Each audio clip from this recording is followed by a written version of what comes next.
ముఖ్యమంత్రి రేవంత్ రెడ్డి అధ్యక్షతన జరిగిన సీఎల్పీ భేటీలో కీలక నిర్ణయాలపై చర్చించారు. 3 గంటలుగా కొనసాగిన సమావేశంలో పలు తీర్మానాలు ఏకగ్రీవంగా ఆమోదించారు. మహేష్ కుమార్ గౌడ్ను పీసీసీ చీఫ్గా నియమించినందుకు పార్టీ జాతీయ అధ్యక్షుడు ఖర్గే, సోనియా, రాహుల్ గాంధీకి ధన్యవాదాలు తెలుపుతూ ఏకగ్రీవ తీర్మానం సీఎల్పీ ఆమోదించింది. ఈ సందర్భంగా నూతన పీసీసీ చీఫ్ రేవంత్ రెడ్డి మహేష్ కుమార్ గౌడ్ను శాల్వాతో సత్కరించారు. పీసీసీ చీఫ్ మహేష్ కుమార్ గౌడ్ విద్యార్థి ఎన్ఎస్యుఐ ఉద్యమాల నుంచి ఎదిగిన నేత అంటూ కొనియాడారు. ఈ భేటీకి మంత్రులతో సహా ఎమ్మెల్యేలు, ఎమ్మెల్సీలు హాజరయ్యారు.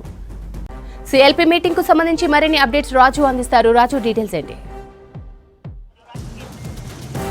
Thank you Sravanthi. కాంగ్రెస్ పార్టీకి సంబంధించి సీఎల్పీ సమావేశం జరిగింది. కాంగ్రెస్ పార్టీ శాసనసభ పక్ష సమావేశం జరిగింది. దాదాపు 3 గంటల పాటు సుదీర్ఘమైన సమావేశం జరిగింది. ఈ సమావేశానికి సీఎం రేవంత్ రెడ్డి అధ్యక్షతన వహించారు. ఈ సమావేశంలో కాంగ్రెస్ పార్టీ రాష్ట్ర వ్యవహారాల ఇన్ఛార్జి దీపదాస్ మున్షి, అదేవిధంగా ఏఐసీసీ సెక్రటరీలు, కాంగ్రెస్ పార్టీకి సంబంధించిన ఎమ్మెల్యేలు, మంత్రులు, ఎంపీలు హాజరయ్యారు. కాంగ్రెస్ పార్టీను ప్రభుత్వం 2 సమన్వయం చేసుకొని ఏ విధంగా ముందుకెళ్లాలి, 9 నెలల కాలంలో రాష్ట్ర ప్రభుత్వం చేపట్టిన సంక్షేమ పథకాలను ప్రజల్లోకి తీసుకెళ్లడంలో చాలా వరకు వైఫల్యం చెందింది. కాబట్టి పార్టీ కార్యక్రమాలు, అదేవిధంగా ప్రభుత్వ సంబంధించిన సంక్షేమ పథకాలను జనాల్లోకి తీసుకెళ్లడంలో సమన్వయం చేసుకొని ముందుకు తీసుకెళ్లాలని ఈ సీఎల్పీ సమావేశంలో నిర్ణయించారు. అదేవిధంగా ప్రధానంగా రైతు రుణమాఫీ చేసిన అంశం, దేశంలో ఎక్కడ ఏకకాలంలో 2 లక్షల రుణమాఫీ చేసిన దాఖలాలు లేదు. కాంగ్రెస్ పార్టీ కేవలం ఏకకాలంలో 2 లక్షల రుణమాఫీ చేసిన అంశాన్ని ప్రజల్లోకి తీసుకెళ్లడంలో చాలా వరకు విఫలమయ్యాం. ఆశించిన స్థాయిలో మైలేజ్ రాలేదు. కాబట్టి అలా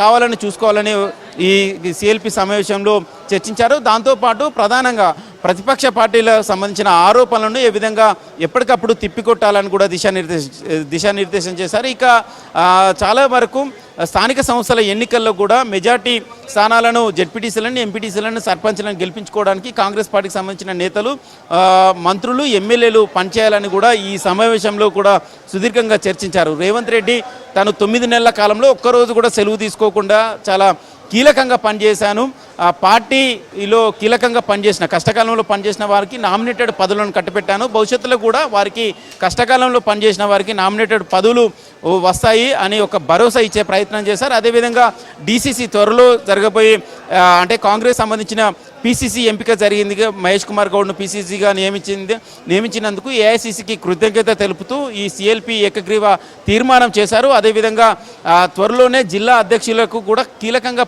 పార్టీ కోసం పనిచేసిన వారికే పార్టీలో పదవులను కూడా ఇవ్వాలని కూడా సీఎం రేవంత్ రెడ్డి సమావేశంలో చెప్పారు. అదేవిధంగా మహేష్ కుమార్ గౌడ్ కూడా పార్టీకి, ప్రభుత్వానికి ఒక వారధిగా ఉండి ప్రభుత్వాన్ని, పార్టీని ముందుకు తీసుకెళ్లడంలో తన వంతు కృషి చేస్తానని కూడా చెప్పడం, చాలా కీలకమైన అంశాలపై చర్చించారు. అదేవిధంగా స్థానిక సంస్థల ఎన్నికలపైన కూడా సుదీర్ఘంగా ఈ సీఎల్పీ సమావేశంలో నిర్ణయించారు. అదేవిధంగా ప్రతిపక్షాల ఆరోపణలపైన కూడా ఎప్పటికప్పుడు తిప్పికొట్టేలాగా ముందుకు వెళ్ళాలని కూడా సీఎల్పీ సమావేశంలో డిస్కస్ చేశారు. సో చాలా అంశాలపైన ఈ సీఎల్పీ సమావేశం చర్చించారు.